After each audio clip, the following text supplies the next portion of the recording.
Dekabrın 22-sində Ağcabədidə Azərbaycan Respublikası Müharibə, Əmək və Silahlı Qüvvələr Veteranları Təşkilatının Ağcabədi rayon filialının sədri, ictimai xadim Yusif Yaquboğlu Əzimovun 80 illik yubileyinə həsr olunmuş tədbir keçirilib.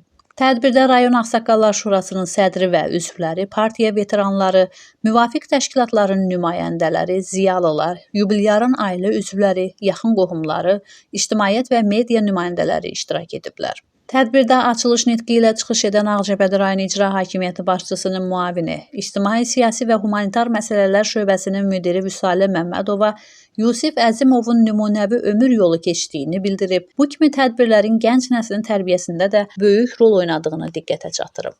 Sonra çıxış edən Yeni Azərbaycan Partiyası Ağcabədi rayon təşkilatının sədr müavini Nazim Bünyatov, rayon Ağsaqqallar Şurasının sədri Əlizadə Nəcəfov, Azərbaycan Respublikası Müharibə, Əmək və Silahlı Qüvvələr Veteranları Təşkilatının sədr müavini Tariyel Əsədov, YAP veteranı Tofiq Ağamirov, əməkdar müəllim Zəhra İbrahimova, ziyalılar Əli Bədəlov, Tofiq Zeynalov və rayon İcra Hakimiyyəti başçısının Ağcabədi şəhər inzibati ərazi dairəsi üzrə nümayəndəsi Fikrət Allahverdiyev yubilyarın uzunmüddətli ictimai fəaliyyətindən, gənc nəslin vətənpərvərlik ruhunda tərbiyəsindəki xidmətlərindən, həmçinin bölgədə nüfuzlu ağsaqqal və ziyalı kimi qazandığı hörmətdən bəhs ediblər.